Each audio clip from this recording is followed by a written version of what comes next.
What's going on, guys? How are you all doing today? RangoVids12 here, and we're reviewing Miles Morales The Ultimate Spider-Man issue 11, as you can see right in front of your faces.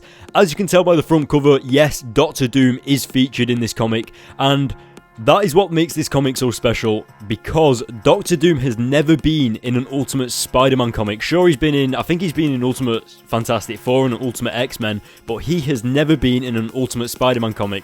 I can almost guarantee that he's been mentioned, but he's never actually appeared in an Ultimate Spider-Man comic as a main villain or anything like that, so this is a really interesting issue to see.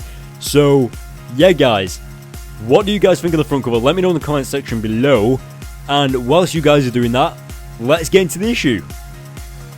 Kicking off this issue, you can see that we're getting right into the action almost immediately. Well, why am I saying almost? We actually immediately get into the action.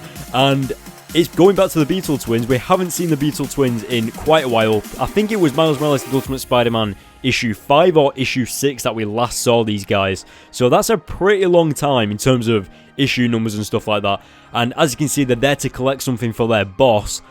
And there's a little bit of a surprise. Spider-Woman is actually behind them, or should I say Jessica Drew, the new Black Widow, because she did actually give up the mantle of Spider-Woman to become the new Ultimate Universe Black Widow. So, yeah, and guys, yes, it is the same Black Widow that was in the Spider-Verse, but that's a little bit weird with the Ultimate Universe because we haven't seen it in these comics for some reason, but yeah. So as you can see, she's absolutely kicking the asses of the Beetle Twins, and I actually didn't expect this. I thought that it was pure awesomeness and pure badassness, that they are actually getting outmatched by what I could say the original clone, because if you think about it, Spider-Woman, or well, not Spider-Woman, Jessica Drew, she is a clone of the original Peter Parker.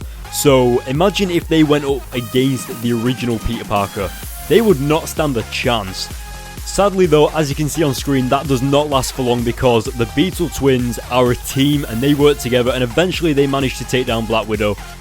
And I absolutely love this part of the comic, mainly because the Beetle Twins acknowledge that Jessica Drew was fast as hell, and it was really impressive about how she managed to almost take them both down herself. I mean, I just absolutely love how they acknowledged that, and especially said that it was impressive and how they talked about it. But it looks like that Jessica Drew has now been captured, and as you can see, Miles' father is trying to contact Miles, and Gang possibly does the dumbest thing I have ever seen in the Ultimate Universe. He texts Miles' phone to say, "Miles, your daddy's calling you," when Miles' phone is next to him. I mean, what the hell, Gang? But as you can see on screen right now, their old roommate called Judge actually knows that Miles is Spider-Man, and this is what I absolutely love and adore about the Ultimate Universe, because you go to the 616 universe and characters just kind of completely miss the obvious, whereas in the Ultimate Universe, characters can put 2 and 2 together for themselves. They eventually figure stuff out, they actually use their brains, and they don't miss the obvious things, which is what I absolutely love, and that's what gives the Ultimate Universe its originality and its uniqueness, because I don't know, just how Judge has actually figured that out and actually kept it a secret is awesome. Now, as you can see, we go over to Miles waking up from whatever he was drugged with, because if you remember at the end of the previous issue, he was actually drugged and he's actually been captured and tied up, and Kate Bishop, his girlfriend, is actually sat in front of him. I think the interaction between these two is absolutely brilliant, especially because they haven't spoken for like the past 6 issues or something crazy like that. And Kate begins to explain how her family is basically Hydra and how she was born into the Hydra family and stuff. And I know some of you guys in the comments actually did call that out and actually guessed that already. So well done to you guys that actually thought about that. I just love how Miles is in complete disbelief that he actually is going out with a girl that's from Hydra. She's basically from the opposite team, if you think about it. But as we move throughout the comic, you can see on screen that Miles' father is actually getting kidnapped by Hydra as we speak, and also Gank is being kidnapped by Hydra.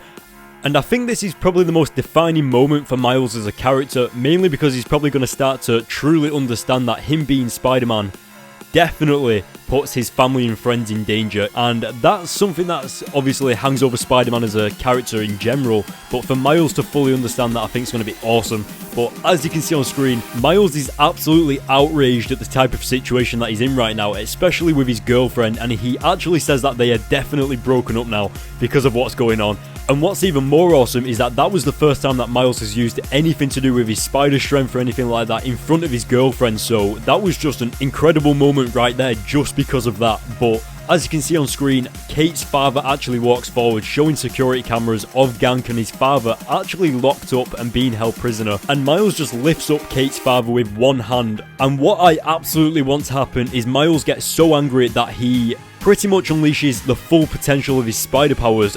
Similar to how the Back in Black storyline goes with the 616 Universe Spider-Man, I think that would be awesome for Miles to do that in the Ultimate Universe. But as you can see on screen, Miles is trying to make a run for it, and as he does that, they actually shoot him in the back. And of course, I don't actually think these are real bullets. Maybe they are, but I don't know. But as you can see, Kate Bishop does actually love Miles. His girlfriend does actually truly love him. And he actually falls over into a bunch of what looks to be genetically altered spiders, and another spider lands on his hand as the villain, the massive boss, is revealed. And it turns out that the boss of the Beetle twins, the man behind it all, is Doctor Doom.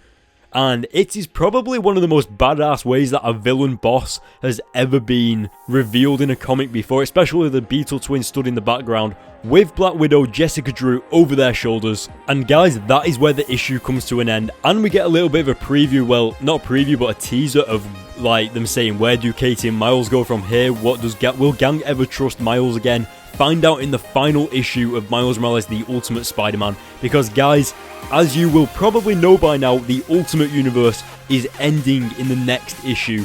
If you also didn't know, guys, Miles is set to be unleashing a new spider power in the next issue, and it kind of seems a little bit strange how a spider landed on Miles' hand at the end of the comic there.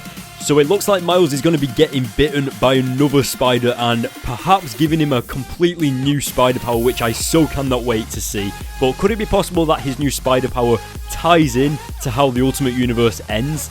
I mean, could Miles actually blow up nuclear or something like that? I don't know.